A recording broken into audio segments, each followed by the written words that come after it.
نحمد صلی علی رسول الکریم اما بعد قال اللہ تبارک تعالی فی القرآن المجید والفرقان الحمید فاعوذ باللہ من الشیطان الرجیم بسم اللہ الرحمن الرحیم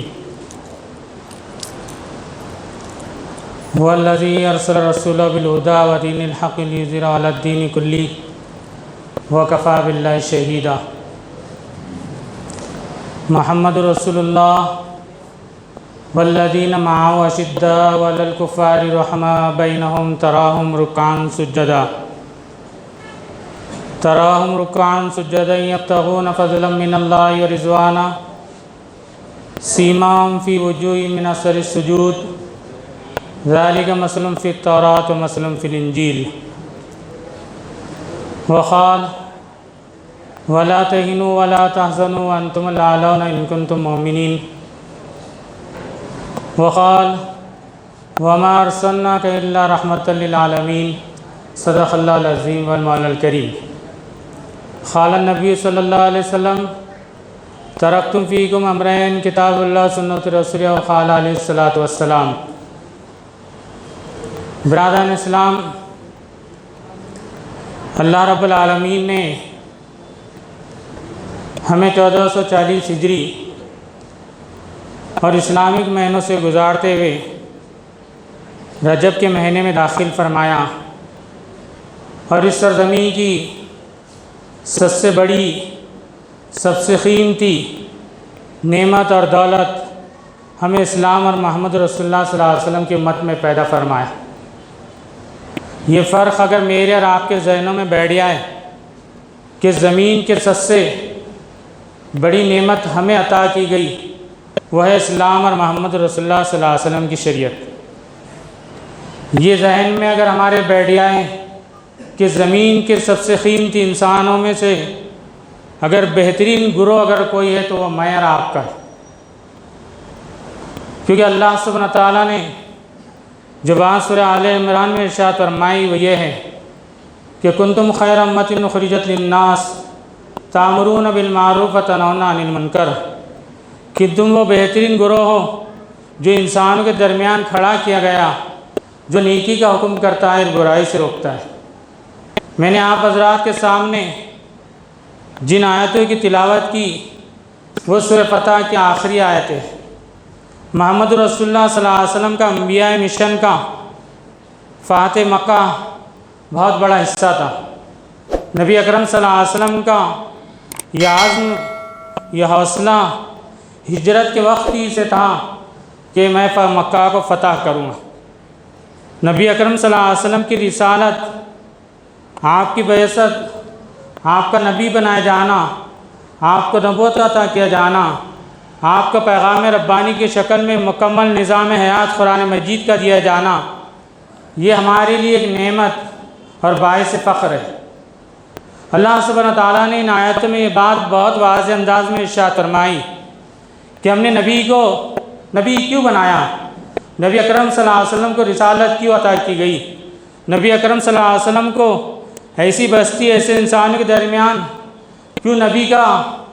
بوجھ اور نبوت کا ذمہ داری آپ پر ڈالی گئی کہ جو انسان تاریخ اسلام میں اس زمین کے سب سے بدترین انسان تھے، اس زمین کے سب سے بگڑے ہوئے انسان تھے، اس زمین سے سب سے زیادہ اگر بگڑا ہوا معاشرہ، جہالت میں ڈوبا ہوا معاشرہ، جہالت کی دلدل میں ڈوبے ہوئے انسان اگر کہیں رہتے اور بستے تھے تو مکہ معظمہ تھا، جو مردار کھایا کرتے تھے، حرام نوشی کیا کرتے تھے، اپنے ہاتھوں سے اپنی زندہ لڑکیوں کو زمین میں دفن کرتے تھے، بے حیائی کرتے تھے، ذرا سی بات پہ سالہ سال جنگیں لڑا کرتے تھے، انسانوں جانوں کی کوئی قدر قیمت نہیں تھی، یہاں تک کہ ان پر کوئی راج کرنا نہیں چاہتا تھا، ان سے کوئی انسانیت تعلق رکھنا نہیں چاہتی تھی، انسانوں کے مقام سے ہٹا کر جانوروں سے بدتر نبی اکرم صلی اللہ علیہ وسلم کا وہ سماج زندگی گزار رہا تھا۔ ایسے انسانوں کے درمیان میرے اور آپ کے آقا محمد مصطفیٰ عربی صلی اللہ علیہ وسلم نبی بنائے گئے۔ آپ کے سامنے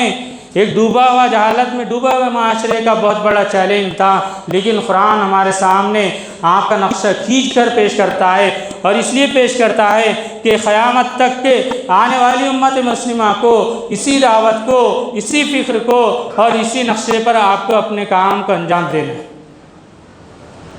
قرآن یہ بات ہمارے سامنے پیش کرتا ہے کہ نبی اکرم صلی اللہ علیہ وسلم نے اتنے بگڑے ہوئے معاشرے کو، جہالت کے دلدل میں ڈوبے ہوئے انسانوں کو اتنا بہترین انسان کیسے بنایا، اتنا بہترین معاشرہ کیسے بنایا، سب سے بدترین انسانوں کو اس زمین کا سب سے بہترین انسان کیسے بنایا۔ قرآن ہمارے سامنے پیش کرتا ہے کہ وَقَالَ الَّذِينَ كَفَرُوا لَا تَسْمَعُوا لِهَذَا الْقُرْآنِ، کہ جب محمد صلی اللہ علیہ وسلم مکہ کے بازار میں جاتے، گلیوں میں جاتے، نکڑ اور چوراہوں پر جاتے تو قرآن کی آیتیں پڑھ کر سناتے، قرآن کی آیتیں پڑھ کر سناتے۔ اور یہ مشرکین کہتے وَالْغَوْفِ لَعَلَّكُمْ تَغْلِبُونَ، کہ تم شور مچاؤ، غل مچاؤ، کوئی محمد صلی اللہ علیہ وسلم کی قرآن کی دعوت کو سن نہ سکے۔ انہیں یقین تھا جو قرآن کو سنے گا وہ اسلام کے دامن رحمت میں داخل ہو جائے گا۔ آج یہ یقین میرا اور آپ کا ختم ہو چکا، اسی لیے نہ میری بیوی قرآن پڑھتی ہے، نہ میں قرآن پڑھتا ہوں، نہ میرے نوجوان بیٹے قرآن پڑھتے ہیں، نہ میری نوجوان بیٹی قرآن پڑھتی ہے، جس کا نتیجہ یہ ہے کہ آج نوجوان نسلوں سے قرآن کا، نبی اکرم صلی اللہ علیہ وسلم کی مشن کا، آپ کی دعوت کا، آپ کا نبوت کا نقشہ ختم ہو چکا، نقشہ ختم ہو چکا۔ ہم نے اسلام کو صرف نظام عبادت سمجھ لیا۔ اسلام نظام حیات ہے، سسٹم آف لائف ہے۔ اسلام انسانوں کو زندگی گزارنے کا طریقہ دیتا ہے۔ اس زمین پر اگر بہترین نظام، بہترین سسٹم زندگی کا اگر کوئی عطا کرتا ہے تو نظام مصطفیٰ محمد رسول اللہ کا لایا ہوا نظام، اس کے علاوہ کوئی اور نظام انسانوں کو سکون نہیں دے سکتا۔ اس لیے کہ ہمارے سامنے حالات ہیں، ہمارے سامنے حالات ہیں۔ ہم دیکھیں کبھی جانوروں کے نام پر ہمیں قتل کیا جاتا، کبھی شرک کے نعرے پر ہمیں مارا جاتا، کبھی کہا جاتا ہے وندے ماترم کہو، کبھی کہا جاتا ہے سوریہ نمسکار کہو، کبھی کہا جاتا ہے کہ تم ہماری پالیسی کو ایکسپٹ کرو، کبھی ہماری مساجد ہم سے چھین لی جاتی ہے، کبھی کسانوں پر، ان کے مال و دولت پر فرعون اور نمرود اور قارون کے اڈانی جیسے مالداروں کو بٹھا دیا جاتا ہے، مالداروں کو بٹھا دیا جاتا ہے۔ اور ظلم اور بربریت کی یہ حد ہے کہ احتجاج، دھرنے، آندولن، اس کی کوئی اہمیت ان کے پاس نہیں۔ لیکن آپ اسلامی نظام میں، اسلامی سسٹم میں آپ جب دیکھیں گے تو کسی انسان پر اتیاچار نہیں ہوگا، کسی انسان پر ظلم نہیں ہوگا، کسی اڈانی پٹانی کو کوئی ایسا بڑا نمرود نہیں بنایا جائے گا، بلکہ اسلامی نظام حیات کے تحت عدل انصاف کے ساتھ پورے کاروبار اور بزنس اور اصولوں کے ساتھ چلایا جائے۔ نبی اکرم صلی اللہ علیہ وسلم جب مکہ کے بازاروں میں قرآن پہنچا رہے تھے تو آپ کی دعوت لوگوں کے کانوں میں پہنچی۔ آپ کی دعوت کو نوجوانوں، یہ نوجوان نسل جو ہمارے سماج کی، معاشرے کی، سوسائٹی کی ہوتی ہے، یہ ہماری ریڑھ کی ہڈی ہوتی ہے۔ نوجوان ہماری ریڑھ کی ہڈی ہے، کیونکہ تاریخ میں یہ بات لکھ دی گئی، جس قوم کے نوجوان عیاش ہوں گے، جس قوم کے نوجوان نفسانی خواہشات کے غلام ہوں گے، جس قوم کے نوجوان رنگینیوں میں رنگے ہوئے ہوں گے، جس قوم کے نوجوان بے حیائی کے مرتکب ہوں گے،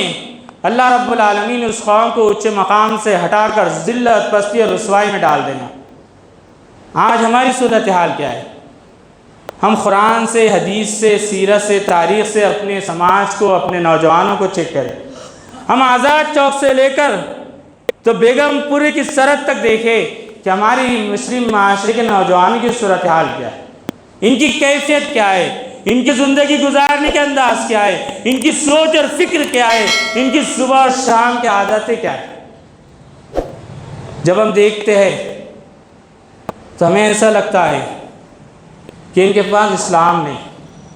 ان کے پاس محمد رسول اللہ کی کوئی زندگی نہیں، کوئی پالیسی نہیں، کوئی پروگرام نہیں۔ جس کا نتیجہ کیا ہوا؟ اس کا نتیجہ یہ ہوا کہ ہمارا مقام ہم سے چھین لیا گیا، ہماری عظمت ہم سے چھین لی گئی، ہمارا خوف ہمارے درمیان سے ختم کر دیا گیا، اور ہماری پیشانیوں پر، ہمارے چہروں پر موت کے بادل منڈلائے گئے، موت کا خوف ڈال دیا گیا۔ ہم بے چین ہو گئے کہ کب کون فرعون آتا ہے اور ہمیں مار دیتا ہے، کب کون نمرود آتا ہے اور ہمیں ملک سے نکال دیتا ہے۔ اس خواب میں ہم مبتلا ہو گئے، جبکہ ہم اس ملک کے وہ قومیں جنہوں نے 950 سال حکمرانی کی، جس مسجد میں اور آپ بیٹھے ہوئے یا آباء و اجداد کے خانقاہ اور مساجدیں اور منبر اور محراب ہیں، جنہوں نے عدل انصاف کے ساتھ حکمرانی کی، ہم تاریخ اسلام کا بھی مطالعہ کریں اور اپنے آپ کا بھی جائزہ لیں۔ جب نبی اکرم صلی اللہ علیہ وسلم نے قرآن کا پیغام مکہ کے بازاروں میں پھیلایا تو نوجوانوں مصعب بن عمیر کے کانوں میں قرآن کی دعوت پہنچی، قرآن کی آواز پہنچی۔ تو مصعب بن عمیر وہ نوجوان تھے مکہ کے جن کے بارے میں مورخین یہ لکھتے ہیں کہ ایک مرتبہ ایک ڈریس پہنتے تو دوبارہ اس ڈریس کو پہننا پسند نہیں کرتے۔ سب سے مہنگی سواری مصعب بن عمیر کی تھی، سب سے مہنگا عطر اسپرے مصعب بن عمیر لگایا کرتے تھے، زمین پر پیر رکھنا پسند نہیں کرتے تھے اور عیش عشرتوں میں پڑے ہوئے تھے، لگژریس لائف تھی۔ لیکن جب قرآن کی آواز ان کے کانوں میں پڑی تو مصعب بن عمیر اپنے گھوڑے سے اترے، محمد الرسول اللہ کے سامنے آئے اور کلمہ شہادت کا اعلان کیا، اشہد ان لا الہ الا اللہ و اشہد ان محمد عبدہ و رسولہ۔ مکہ کے بازاروں میں اعلان کیا، پورے بازار اور مکہ میں چرچا ہو گیا کہ شہزادہ مصعب بن عمیر محمد الرسول اللہ کے دین میں داخل ہو گیا۔ یہ بات ان کے سرپرستوں کو معلوم پڑی تو ان کے سرپرستوں نے ان سے کہا کہ مصعب، اگر تم محمد الرسول اللہ کے دین میں داخل ہوتے ہو تو پھر تمام عیش عشرتوں کو چھوڑنا پڑے گا۔ ان لوگوں نے یہ سمجھا کہ مصعب عیش کے ڈر کے خاطر محمد الرسول اللہ کے دین کو چھوڑ دیں گے، لیکن انہیں یہ پتہ نہیں تھا کہ ان کے دل پر جس کلام نے دستک دیا، ان کے دل پر جس کلام جس پر نازل ہوا، جس کی آواز نے دستک دی، اب وہ قیامت تک کے وہ اس دین کو نہیں چھوڑ سکتا۔ یہ دستک، یہ آواز آج میرے اور آپ کے دلوں پر کیوں نہیں؟ میری اور آپ کی بیوی پر کیوں نہیں؟ میری اور آپ کی نوجوان بیٹیوں پر کیوں نہیں؟ ہم نے گزشتہ دنوں دیکھا کہ کئی مسلم نوجوان لڑکیاں اسلام چھوڑ کر دوسروں کے ساتھ وواہ کرنے کے لیے تیار ہو گئی۔ کیا انہوں نے قرآن نہیں پڑھا؟ کیا انہوں نے نبی اکرم صلی اللہ علیہ وسلم کی سیرت نہیں پڑھی؟ کیا انہوں نے یہ نہیں پڑھا کہ ان الدین عند اللہ الاسلام، اللہ کے نزدیک اس زمین پر سب سے بہترین دین اسلام ہے اور نعمت اگر کوئی ہے تو اسلام ہے، اس کے علاوہ اور کچھ نہیں ہے۔ چاہے آپ بھوکے مرو، پیاسے مرو، جھوپڑ پٹی کے مانند آپ کے گھر ہو، آپ زمین سے چپکے ہوئے ہو، لیکن سب سے بڑی نعمت اور دولت آپ کے پاس اسلام ہے، آپ کے ہمارے پاس اسلام ہے۔ مصعب بن عمیر سے جب ان کے والدہ نے کہا کہ مصعب، اگر تم محمد صلی اللہ علیہ وسلم کے دین میں داخل ہوئے تو تمہیں تمام عیش عشرتوں کو چھوڑنا پڑے گا۔ نوجوانوں، مصعب بن عمیر نے کہا کہ وہ دنیا کی ہر چیز کو چھوڑنے کے لیے تیار، لیکن محمد رسول اللہ کے دین کو چھوڑنے کے لیے تیار نہیں۔ مصعب سے تمام عیش عشرتیں چھین لی گئی۔ ہم مصعب بن عمیر کے جسم پر ایک کپڑا ہے جو سطر کو چھپایا ہوا ہے اور ایک تیمن ہے جو آپ کے کاندھوں پر ڈالی ہوئی۔ اس شان کے ساتھ مصعب اسلام میں داخل ہوئے۔ محمد رسول اللہ نے آپ کے ایسی تربیت کی کہ آپ مدینہ کے سب سے پہلے داعی اسلام بنا کر بھیجے گئے۔ یہ وہ مصعب بن عمیر تھے جب غزوہ احد ہوا، نبی اکرم صلی اللہ علیہ وسلم شہداء کی لاشوں کو دیکھ رہے تھے تو آپ کو مصعب بن عمیر دکھے۔ اللہ کے رسول صلی اللہ علیہ وسلم کی آنکھوں سے آنسو جاری ہو گئے۔ اللہ کے رسول صلی اللہ علیہ وسلم نے رو پڑے۔ جب آپ نے آسمان کو دیکھا تو مسکرائے۔ صحابہ نے پوچھا، یا رسول اللہ آپ پہلے روئے بعد میں مسکرائے، وجہ کیا ہے؟ نبی اکرم صلی اللہ علیہ وسلم نے فرمایا جب میں پہلے مصعب کو دیکھا تو مجھے مصعب بن عمیر کا عیش عشرتوں کا زمانہ یاد آیا کہ ایک مرتبہ ایک ڈریس پہنتے تو دوبارہ نہیں پہنتے، عمدہ عطر لگاتے، سواری سے نیچے نہیں اترتے، عیش عشرتوں میں زندگی گزارتے، لیکن آج اللہ کی راہ میں شہید ہوئے تو پورا کفن بھی نہیں ملا، پیر ڈھانکتے تو سر کھل جاتا، سر ڈھانکتے تو پیر کھل جاتا۔ نبی اکرم صلی اللہ علیہ وسلم رو پڑے، پھر آسمان کی طرف دیکھا اور مسکرایا کہ جنت کی حوریں مصعب کے لیے لڑ رہی ہے، جنت کی حوریں مصعب کے لیے لڑ رہی ہے کہ میں مصعب سے نکاح کرنا چاہتی۔ برادران اسلام، یہ عظمت، یہ عزت، یہ مقام نبی اکرم صلی اللہ علیہ وسلم اور ان کے اصحاب صدیقین، شہداء اور صالحین کو عطا ہو۔ یہ مقام مجھے اور آپ کو بھی عطا ہو سکتا ہے، ہم اپنے آپ کو دین کے حوالے کریں۔ نبی اکرم صلی اللہ علیہ وسلم نے جب مکہ سے مدینہ ہجرت کی تو نبی اکرم صلی اللہ علیہ وسلم آپ اپنے ساتھی حضرت ابوبکر صدیق رضی اللہ تعالیٰ عنہ کے ساتھ نکلے، اور جب آپ مکہ سے باہر آئے آپ نے کعبہ کو پلٹ کر دیکھا اور دیکھ کر یہ جملے کہے کہ میں ہرگز تجھ سے دور ہونا نہیں چاہتا تھا، تجھے چھوڑنا نہیں چاہتا تھا،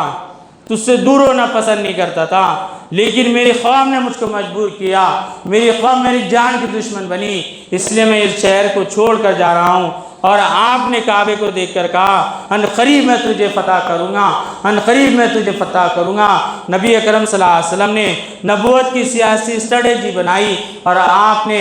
مکہ معظمہ کو 10 سال کے اندر ایک عظیم انقلاب برپا کیا۔ 23 سالہ آپ نے ایک عظیم انقلاب برپا کیا اور عرب کی سرزمین پر نظام مصطفیٰ قائم کیا، وہ نظام جو عالم انسانیت کے لیے رحمت بنا، جو عالم انسانیت کے لیے برکت بنا، جو عالم انسانیت کے لیے ماڈل اور نمونہ بنا۔ آج ہم دیکھیں کہ نبی اکرم صلی اللہ علیہ وسلم جس معاشرے، جس سماج کی طرف آپ نبی بنائے گئے، آپ نے اس سماج کو بہترین مقام و مرتبہ عطا کیا۔ اور اس کے بعد جب صحابہ مکہ سے مدینہ کے آپ نے ہجرت کی تو ہجرت کے وقت صحابہ اپنا مال، اپنی دولت، اپنی جائیداد، یہ تمام چیزیں آپ نے مکہ میں چھوڑی اور آپ مدینہ منورہ کے لیے روانہ ہوئے۔ نبی اکرم صلی اللہ علیہ وسلم نے جب یہ دیکھا کہ انصار اور مہاجرین کے درمیان فرق واقع نہ ہو، کوئی غربت اور اونچ نیچ کا فرق نہ ہو، تو نبی اکرم صلی اللہ علیہ وسلم نے ایک انصار کو ایک مہاجر کا بھائی بنایا اور دونوں کو ایسا مضبوط رشتہ عطا کیا کہ قرآن نے کہا انما المؤمنون اخوہ، کہ مومن آپس میں سگے بھائی کی طرح ہے۔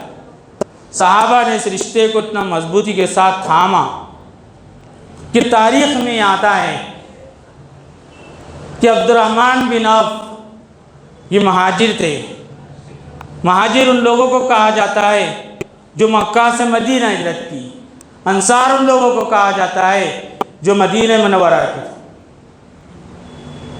جب عبد الرحمن بن عوف ایک انصاری صحابی کے بھائی بنے تو اس انصاری صحابی نے عبد الرحمن بن عوف رضی اللہ تعالیٰ عنہ کو اپنے مکان کی طرف لے گئے اور کہا یہ میرے 2 مکان ہیں، اس میں سے تم ایک پسند کر لو۔ پھر اس کے بعد اپنی کھیت کی طرف لے گئے اور کہا کہ یہ میرے 2 کھیت ہیں، اس میں سے ایک پسند کر لو۔ پھر تاریخ کی سب سے عظیم مثال جو نبی اکرم صلی اللہ علیہ وسلم کی اجتماعیت اور جماعت میں تھی، جو ایک دوسرے کے لیے جان نثار کرنے کا جذبہ تھا، جو ایک دوسرے کے لیے اپنے مال، دولت اور جائیداد کو لگانے کا جذبہ ایمان تھا، کہ انہوں نے کہا یہ میری 2 بیویاں ہیں، اس میں سے ایک کو پسند کر لو، میں ایک کو طلاق دے دیتا ہوں۔ دینے والے جتنی اونچی شان کے تھے، لینے والے اس سے بڑی اونچی شان کے تھے۔ انہوں نے کہا کہ اللہ آپ کی جان میں، مال میں اولاد میں برکت عطا فرمائیں۔ ہاں مجھے بازار کا راستہ بتاؤ، ہاں مجھے بازار کا راستہ بتاؤ۔ وہ عبد الرحمن بن عوف تھے جس کو انصاری صحابی نے بازار کا راستہ بتایا۔ اور نوجوانوں، جہاں میرے اور آپ کے ذہن میں بات بیٹھ گئی کہ بغیر سود کے، بغیر انٹریسٹ کے، بغیر بیاج کے ہم کاروبار نہیں کر سکتے، سنو اللہ کے رسول صلی اللہ علیہ وسلم کے شہدائیوں، محمد مصطفیٰ رسول اللہ صلی اللہ علیہ وسلم کے عاشقوں، سنو سود کو اللہ رب العالمین نے قرآن میں حرام قرار دیا اور اعلان جنگ کا، اعلان جنگ کا۔ آج ہمارے سماج میں، معاشرے میں سود حلال کر دیا گیا، جس کی مثال ہے ہمارے سامنے کہ ہم پورے مسلمان بستیوں میں مہیلا بچت گٹ چلائے جا رہے ہیں۔ بڑے پیمانے پر مہیلا بچت گٹوں کی بنیادیں ڈالی جا رہی ہیں، اور ان بچت گٹوں کے آڑ میں پورے اسلام کے خلاف گڑھے کھودے جا رہے ہیں۔ کئی جسم فروشی کے کاروبار کیے جاتے ہیں، کئی ان کے ایمان پر ڈاکے ڈالے جاتے ہیں، کئی نوجوان لڑکیوں کو جسم فروشی کے کاروبار پر مجبور کیا جاتا ہے۔ برادران اسلام، ان بچت گٹوں سے، اس بچت گٹ کی لعنت سے مسلم نوجوان اپنے سماج کو، اپنے معاشرے کو پاک رکھنے کی کوشش کریں۔ اللہ رب العالمین نے جو بات قرآن مجید میں ارشاد فرمائی سود کے خلاف، انٹریسٹ اور بیاج کے خلاف، تو صرف اس آیت کے جملے کو سن لیجیے۔ وہ فتویٰ، وہ مسائل ہم بعد میں، لیکن اللہ رب العالمین نے کسی گناہ پر اتنی سختی کے ساتھ، اتنی تنبیہ کے ساتھ نہیں کہا جتنا سود پر کہا۔ اللہ رب العالمین نے یہ بات ارشاد فرمائی کہ فَإِن لَمْ تَفْعَلُوا فَأْذَنُوا بِحَرْبٍ مِّنَ اللَّهِ وَرَسُولِهِ، کہ اللہ اور اس کے رسول کا جنگ کا اعلان ہے سود لینے والوں کے خلاف، سود لینے والوں کے۔ اللہ اور اس کے رسول کے ساتھ اگر میں اور آپ جنگ کرنا چاہتے ہیں سود لے کر، بیاج لے کر، انٹریسٹ لے کر، تو برادران اسلام ہم جنت کی توقع نہ کریں، ہم نمازوں کی توقع نہ کریں، ہم عبادت کے اوپر کوئی نربھر نہ ہو، بلکہ ہم اس چیز کو سوچیں کہ اگر ہم سود لیتے ہیں تو اللہ اور اس کے رسول کے ساتھ جنگ کرتے ہیں۔ پھر اللہ رب العالمین نے قرآن مجید میں بات بہت واضح انداز میں ارشاد فرمائی۔ یہ بات اس لیے کہا جا رہی ہے کہ آج ہماری سماج کی صورتحال کو دیکھے، معاشرے کی صورتحال کو دیکھے کہ ہمارا سماج، ہمارا معاشرہ جہالت کی دلدلوں میں ڈوبا ہوا، نوجوان بے حیائی کے شکار، زنا، بدکاری، بے حیائی، حرام خوری، چرس، گانجا، افیون مسلمانوں کے معاشرے میں تیزی سے بڑھتا جا رہا ہے۔ مسلم نوجوانوں کے کانوں میں بالیاں، ان کے بال لڑکیوں کی طرح سنوارے جا رہے، ان کے چہرے اس طریقے سے میک اپ کیا جاتا ہے کہ شناخت نہیں کی جا سکتی یہ لڑکا یہ لڑکی۔ ایسے ہولیے، ایسی شبہات انہیں دی جا رہی، انہیں سنوارا جا رہا کہ ان کے اندر سے مردانگی کو نکال کر ان کے اندر زنانہ چیز کو داخل کیا جائے، جس کا نتیجہ کیا ہوا؟ اس کا نتیجہ یہ ہے نہ میرے آپ کی گھروں میں، نہ میرے آپ کی اس مسجد کے صفوں میں، نہ میرے آپ کے اس مسجد کے ممبر اور محرابوں سے نہ کوئی طارق بن زیاد پیدا ہوں گا، نہ کوئی سلطان صلاح الدین ایوبی پیدا ہوں گا، نہ کوئی نور الدین زنگی پیدا ہوں گا، نہ کوئی محمد بن قاسم ہوں گا، نہ کوئی اورنگزیب عالمگیر رحمۃ اللہ علیہ۔ کیوں نہیں ہوں گا؟ اس لیے کہ ہماری پوری آغوش، پورے سائے، جس سائے کی تربیت سائے میں محراب پڑھ رہے وہ سود، حرام، بے حیائی کے سائے۔ ان حرام کے سایوں میں ہم کبھی اچھی نسلوں کو پروان نہیں چڑھا سکتے۔ برادران اسلام، قرآن میں بات کہی گئی کہ بِبَيْنَ الْمَسْ، قرآن نے کہا کہ جو لوگ سود کھاتے ہیں، قرآن نے کہا کہ جو لوگ سود کھاتے ہیں شیطان انہیں چھو کر باولا کر دیتا ہے۔ اور ایسا بحالہ کر دیتا ہے کہ انہیں احساس نہیں ہوتا کہ میری بہن کہاں جا رہی، انہیں احساس نہیں ہوتا کہ میری بیوی کہاں جا رہی، انہیں احساس نہیں ہوتا کہ میرا گھر بے حیائی کا شکار ہوتا۔ وہ غیرت، وہ حمیت، وہ ایمانی حرارت، وہ جرأت سود ان کے اندر سے ختم کر دیتا۔ آج میں آپ دیکھیں، ہمارے آباء اور اجداد کو دیکھیں، ہم 40 سال پہلے کے ہمارے مسلم محلے اور بستیوں کو دیکھیں، ہمارے باپ دادا بھوکے رہے، پیاسے رہے، جھوپڑ پٹی کے مانند گھروں میں رہے، لیکن سود اور بیاج نہیں لیا، انٹرسٹ اور بیاج کو ہاتھ نہیں لگا، جس کا نتیجہ یہ تھا کہ ان کی نسلیں ایماندار تھی، متقی اور پرہیزگار تھی، دین کے داعی تھے، اسلام کے مجاہد تھے۔ آج نسلوں کی کھیپ کی کھیپ نکلتی ہے، لیکن کوئی شعور نہیں، کوئی فکر نہیں، کوئی مشن نہیں، کوئی محمد رسول اللہ کا شیدائی نہیں۔ اور اس کے بعد جب سماج میں، معاشرے میں سود پر بات کی جاتی ہے تو بڑے بڑے لوگ یہ کہتے ہیں کہ سود ڈیولپ کرنے کے لیے، سماج اور معاشرے کو ترقی دلانے کے لیے۔ میں جو بات آپ کے سامنے عبدالرحمن بن عوف کی کر رہا تھا، بہت مختصر سے عرصے میں، کہ عبدالرحمن بن عوف تاریخ اسلام کے اور پوری انسانیت کے وہ سب سے بڑے بزنس مین ہیں کہ جن کے سامنے دنیا کا کوئی بزنس مین کوئی حیثیت اور مقام نہیں رکھتا۔ جب انصاری صحابی نے انہوں نے مدینہ بتایا، بازار بتایا، تو تھیلے سے کاروبار شروع کیا، اور تھیلے سے کاروبار شروع کرنے کے بعد عبدالرحمن بن عوف رضی اللہ تعالیٰ عنہ امپورٹ ایکسپورٹ کے بزنس مین بنے۔ معاشہ صدیقہ فرماتی کہ میں اجرے میں تھی، گھنٹیوں کی آوازیں مدینہ میں گونجی، میں نے لوگوں سے پوچھا کس کی لشکر داخل ہوا، لوگوں نے کہا کہ 700 اونٹوں پر شام سے مدینہ عبدالرحمن بن عوف کا تجارتی قافلہ داخل ہوا۔ میرے اور آپ کے آقا محمد رسول اللہ صلی اللہ علیہ وسلم بزنس مین تھے، آپ امپورٹ ایکسپورٹ کاروبار کرتے تھے، آپ مکہ سے شام تجارت کرتے تھے، آپ مکہ سے یمن تجارت کرتے تھے، لیکن سود پر نہیں، حرام پر نہیں، دھوکے پر نہیں، دھڑے بازی پر نہیں، جھوٹ پر نہیں، بلکہ سچائی کے ساتھ، دیانت کے ساتھ، ایمانداری اور امانت کے ساتھ۔ آج مسلمانوں سے لوگ کیوں بھاگ رہے ہیں؟ ہمارے اندر سے سچائی چلی گئی، دیانت چلی گئی، جھوٹ ہمارے اندر داخل ہوگا، دھوکے بازی داخل ہو گئی، کوئی مسلمانوں پر بھروسہ نہیں کرتا، کوئی مسلمانوں کے ویوہاروں سے تعلقات رکھنا نہیں چاہتا۔ بعد آخر میں مختصر سے وقت میں 2 واقعات کہہ کر میں اپنی بات مکمل کروں۔ محمد بن قاسم رحمۃ اللہ علیہ 17 سال کی عمر میں، 17 سال کی عمر نوجوانوں کو دیکھے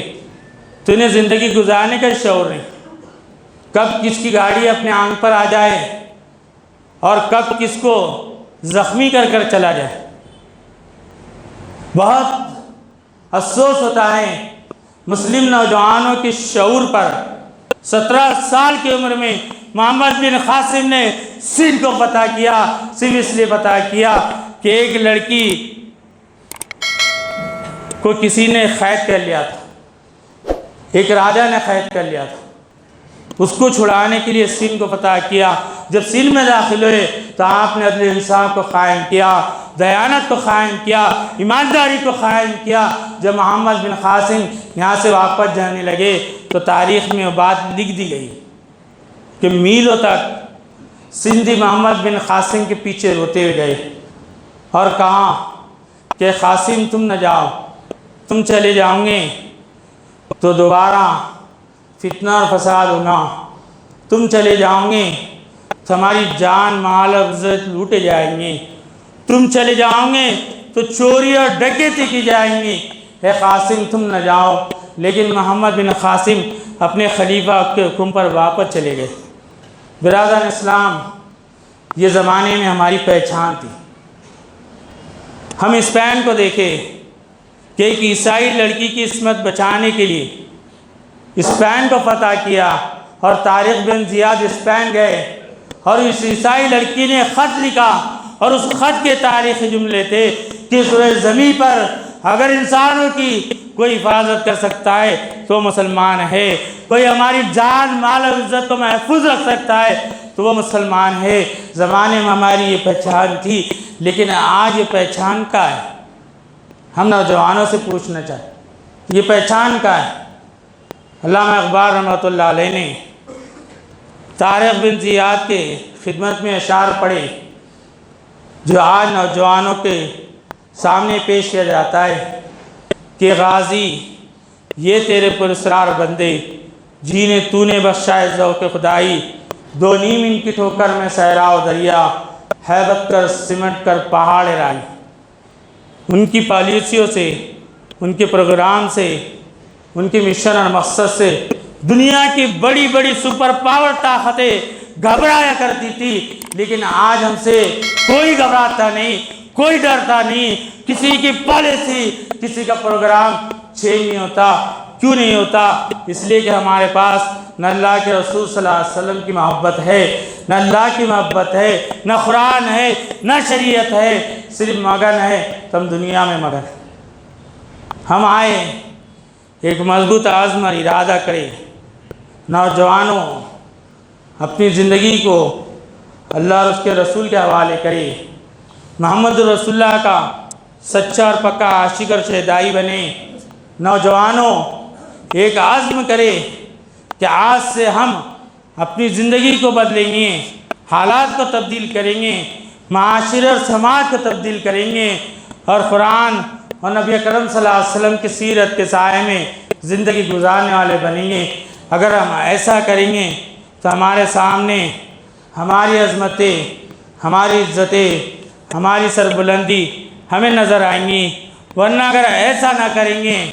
ایسے عشرتوں میں پڑے رہیں گے تو پھر ہماری ذلت، ہماری پستی، ہماری رسوائی ہمارے سامنے ہے کہ کبھی ہمیں جانور کے نام پر ذبح کیا جاتا، کبھی شرک کے نعروں پر ہماری جانیں لوٹ لی جاتی، کبھی ہماری بستیوں کو جلا دیا جاتا، کبھی ہمارے مساجد کو ہم سے چھین لیا جاتا۔ آئیے ایک عزم اور ارادہ کرے کہ اللہ رب العالمین ہمیں زندہ رکھے اسلام پر، موت دے تو ایمان پر۔ برادران اسلام، آپ حضرات کے سامنے تعمیر ملت کے خدمات، آپ کے سامنے، آپ کی نظروں کے سامنے تاریخ اسلام کے عظیم ہیروز کی تاریخ جب ہم نے سنے تو تعمیر ملت کے نوجوانوں کی تاریخ بھی ہمارے سامنے، ان کی زندگیاں بھی ہمارے سامنے، کہ آج ہم دیکھیں کہ اس مسجد کا جو تاریخی مسجد کا احاطہ ہے، اس احاطے میں جو وہ مثالی خدمات انجام دے رہے، یہ پورے بھارت کی تاریخ میں ایک بہت عظیم مثال ہے کہ کسی مسجد میں ایسے خدمات انجام دینا، شاید ہی بھارت کی کسی مسجد میں ایسے خدمات انجام دیے جاتے ہیں کہ جہاں پر مسافر خانہ ہو، مرد اور خواتین کے لیے علیحدہ ہو، جہاں پر 15 ہاسپٹلوں میں مستحقین کو 2-3 وقت کا کھانا پہنچایا جاتا، اور اسی مسجد میں 24 گھنٹے مریضوں کے لیے، مسافروں کے لیے کھانے کا اہتمام اور انتظام کیا جاتا ہے، اور پھر قرآن اکیڈمی چلائی جاتی ہے، شعبے پیامات چلائے جاتے ہیں، اور دیگر خدمات کے تدفین کے پورے سامان تعمیر ملت کے نوجوانوں کے ذریعے سے ملت، معاشرے اور سماج کے درمیان خدمات انجام دی جاتے ہیں۔ برادران اسلام، ان نوجوانوں نے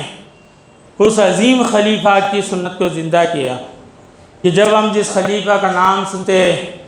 سیدنا عمر فاروق رضی اللہ تعالیٰ عنہ، جن کی خلافت 3 بر اعظموں پر تھی، جو 3 بر اعظموں کے خلیفہ تھے، یورپ، ایشیا اور افریقہ، لیکن وہ خلیفہ جب گشت کرتے ہیں تو انہیں یتیم بچے اور ایک ماں بھوکی نظر آتی ہے، وہ اپنے بیت المال میں آتے ہیں، غلام کے ساتھ سامان اور آٹا بھرتے ہیں اور اپنے کھاندے پر رکھتے ہیں۔ غلام کہتا ہے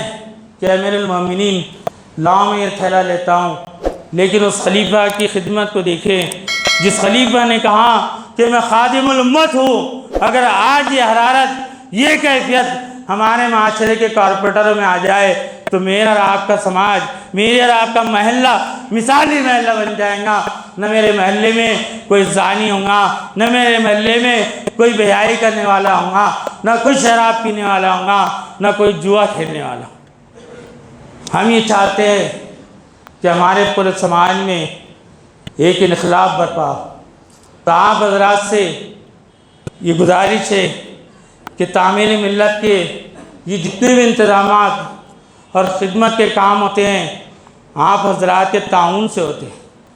آپ حضرات ان کاموں میں بھرپور تعاون کریں تاکہ اللہ رب العالمین ہمیں اور آپ کو اور ان سب نوجوانوں کو دنیا اور آخرت میں کامیابی عطا فرمائیں، کیونکہ اللہ رب العالمین نے وہ جواب ارشاد فرمائیں کہ خیر الناس من ينفع الناس۔ نبی اکرم صلی اللہ علیہ وسلم نے جو حدیث فرمائی خیر الناس من ينفع الناس، تم میں سب سے بہترین شخص وہ ہے جو انسانوں کے لیے خیر ہو، جو انسانوں کے لیے نفع بخش ہو۔ آج ہم دیکھیں کہ اللہ رب العالمین نے جو بات قرآن سے اور حدیث سے بتائی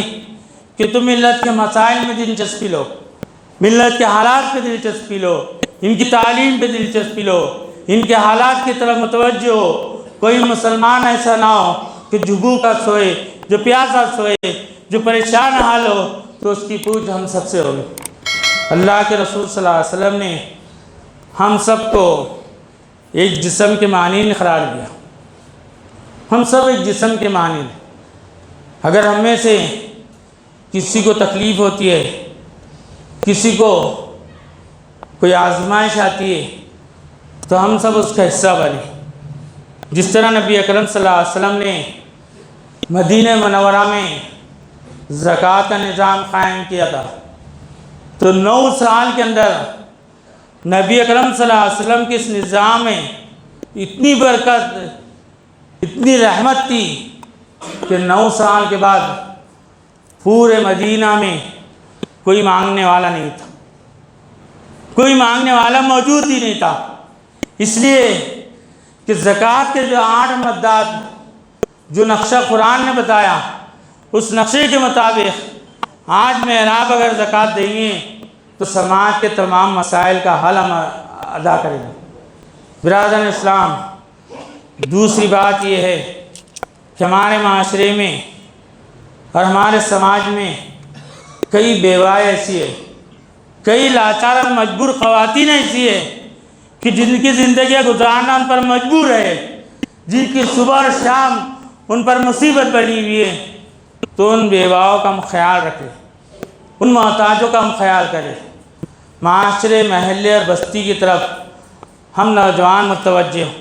کیسے متوجہ ہوں گے کہ آج ہم دیکھیں کہ ہمارے پاکٹ خرچ کیا ہے۔ جب میں نے ایک سگریٹ کا ریٹ پوچھا تو معلوم یہ ہوا کہ 20 روپے کا ایک سگریٹ ہے، اور کئی نوجوانوں کا جب ہم نے ریکارڈ لیا تو دن میں سے وہ 3 سے 4 ڈبے سگریٹیں پھونک دیتے، جن کا مہینے کا خرچ 10 سے 15 ہزار روپے کا اوریج نکالا گیا۔ برادران اسلام، ہم آپ سے دردمندانہ اپیل کرتے ہیں کہ آپ کے 10 سے 15 ہزار جو دھوؤں میں پھینکتے ہیں تو کئی بیواؤں، کئی مسکین، کئی محتاج اور کئی محروم ان کے آپ گھر چلا سکتے۔ اگر کوئی بیوہ اور کوئی مسکین اگر بھوک کی وجہ سے اگر اپنا جسم کا کاروبار کرتی ہے تو برادران اسلام یہ بات نوٹ کر لیجئے، ہم سب کی پکڑ کل قیامت کے دن ہوں گی کہ آپ نے دھوئے میں اتنا پیسہ اڑایا، آپ نے شادیوں میں اتنا پیسہ اڑایا، آپ نے گٹکوں میں اتنا پیسہ اڑایا، آپ نے اپنی نفسانی خواہشات میں اتنا پیسہ اڑایا، اور آپ کے محلوں میں ایک بیوہ تھی جو مجبور ہو چکی تھی، بعد میں جس فروشی کے کاروبار کرنے لگی، آپ سب اس کے پکڑ کے مستحق بنے۔ برادران اسلام، ہم نوجوانوں سے دوبارہ اپیل کرتے ہیں اور علامہ اقبال کی اشعار کے ساتھ اپیل کرتے ہیں کہ نوجوان ریڑھ کی ہڈی کے مانند ہوتے ہیں، نوجوان ریڑھ کی ہڈی کے مانند ہوتے ہیں۔ جس قوم کی ریڑھ کی ہڈی خراب ہو جائے وہ قوم ذلت،